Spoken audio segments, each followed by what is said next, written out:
Good morning and welcome back to Visit Fylde Coast. It's Thursday morning and the sun's glorious already. It's 9 o'clock and I'm just off to sit in the venue in my role as Public Liaison Officer for Wyre Beach for the Wyre Beach Management Scheme. So I thought I'd start the morning with a little bit of a video, a little bit of an update video about the Wyre Beach Management Scheme at Cleveleys, because they're starting to get themselves organised and get to the end of what they're doing.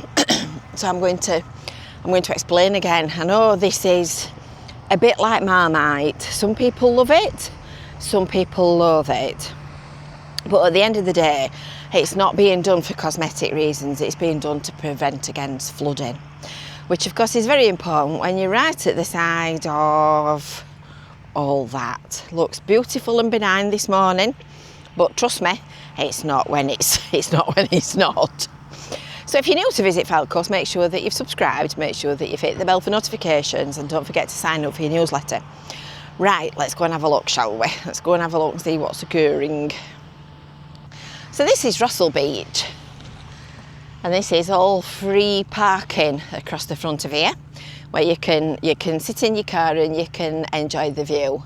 This little parapet wall is a new addition. So if you've been following these videos, you'll know that we're building rock groins, which have a crossover ramp, a concrete crossover ramp, and that's to allow people access to get from bay to bay on the beach when the tide's in without having to walk up right onto the sea wall.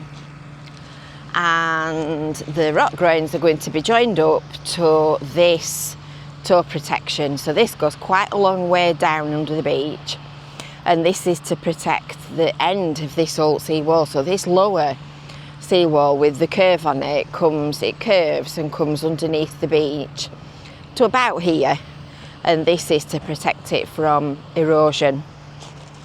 So the point of this project is to enable the beach levels to build up naturally, and then this beach does the heavy lifting of the sea defence work. So this kind of beach, a shingle beach, which has got loads of pebbles and sand and shingle and little stones and, oh, that looks like a bit of coal. I think it is indeed, is absolutely the best sea defence that you can get. And you can see that there's quite a steep angle on it. So when the waves come up against it, because it's porous, it takes all the energy out of the waves, and the waves end up being really low. Plus which, you can't have waves forming any higher than the height of the wall that they hit. So with this shingle up against the sea wall, you're not going to get waves any bigger than that little sea wall. So when you see waves crashing down at Blackpool, down here at Bispam, and on the seafront near the Gin, and they're enormous, they're great big waves, that's because there's a really deep drop down to the beach, and there's plenty of space, plenty of energy to come right up to the sea wall and form great big waves when they're the thing that come over the top. And you can see just how close these houses are. The beach comes up like this, and the promenade is actually on a little bit of a crest. So this is a little bit of a high spot.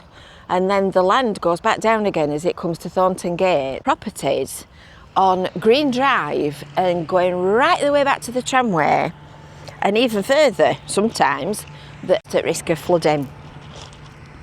So let's have a look and see what they're doing this morning. So can you see there's a green pole at the end of the pile of rocks? That's the marker pole. There isn't one on this one, and there isn't one on the next one. They're not on every groin, they're on every so many. So that's a marker pole, and that gives people that are in small boats and kite surfing and whatnot an indication of where the delineation of the end of the groin field is. So this morning they are starting to prepare to lay the actual groin itself. So this is what they fondly call the toilet roll holder, for want of a better description.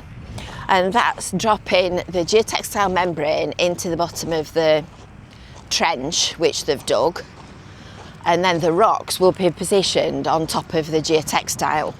Now that geotextile is exceptionally strong.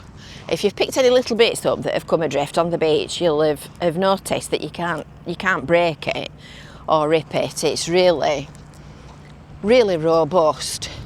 And it would actually take one of these big rocks dropped from the height of the digger onto it would not puncture the fabric. It's that strong. So the point of that is that it holds the rocks in place and it stops them from sinking down into the beach. So they unroll that into the bottom of the hole that they've made, and then unroll it and put the rocks over the top. You see that they're positioning it round, and then when they've got it in the hole, they'll unroll it and pull it out.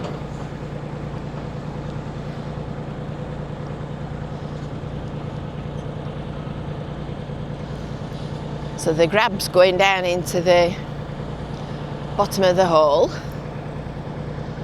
and he's holding onto it, and the machine's pulling it sideways. There you go. So they're unrolling it between them, and the lads are coming round to this side so that they can do what they need to do. I've never actually, all this time later, I've never actually stood and watched them physically unroll the geotextile. So that's quite interesting actually. Let's see if we can go down here and get a better view at this side of the hole, because obviously there's a safety barrier up and banksman and all the rest of it, so I can't go anywhere near it, as neither can you. Oops, sorry, I've gone off the spot a little bit there.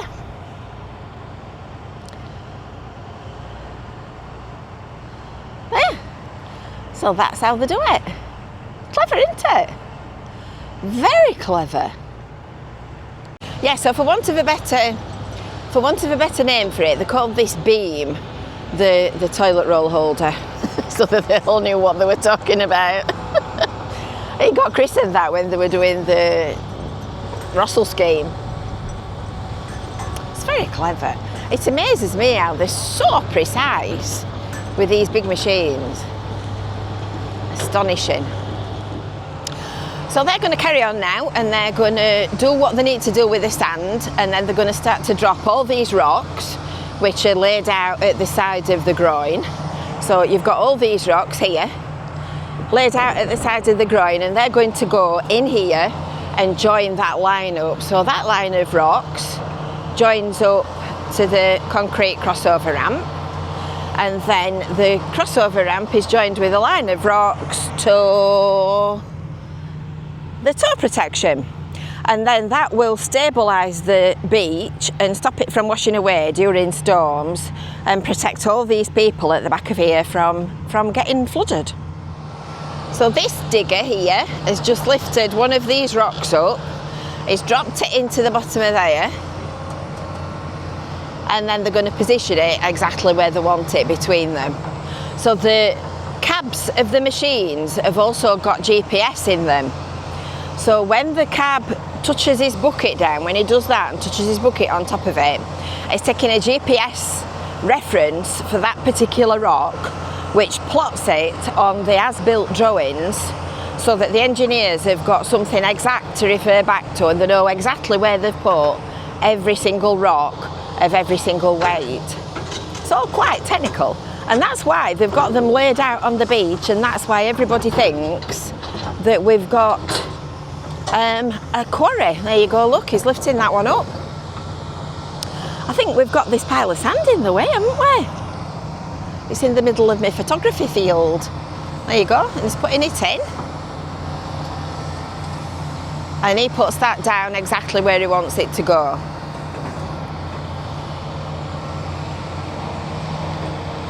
So they're not actually building sandcastles at all. So the point of it is that most of this rock work will disappear underneath sand and shingle. Most of it will not be visible. And once it's all buried, you know that it's working and it's doing its job properly. Just as an aside, if you walk on Russell Beach, this track that they've made with the diggers and the dumpers as they've come through, it's much better to walk on. It's a lot easier to walk on this than it is to walk on these pebbles, I tell you. So, last time I did a video from the beach, I pointed out how much these... Oh, I've got hiccups again. I'm always getting hiccups. I pointed out how much these toe protection rocks had actually protected this sea wall, because this has held this shingle in place, which is exactly what it's supposed to do. It's washed out a little bit at this side, but it's definitely done a better job, because 2-3 years ago, might be a bit longer, this was so low here, all washed away by the actual sea and the effect of the water. This is what I was trying to explain about the seafront being on a bit of a crest. So you can see how the beach slopes down actually quite a way. It looks flat, but it's not, and it's got quite a slope on it up to the actual sea wall and the footpath. So the prom is on sort of a bit of a crest, which I've stood in completely the wrong place to show you, but you can see that the promenade is sort of at that footpath height, and then that is Thornton Gate, which you can see does actually slope down quite a lot. So when the tide comes over, and I have actually seen this happen, I have actually seen it up to the top of this wall, with waves coming up to, well, certainly up to the middle balcony and the first floor height of the cream flats, and the water just running down here like a river.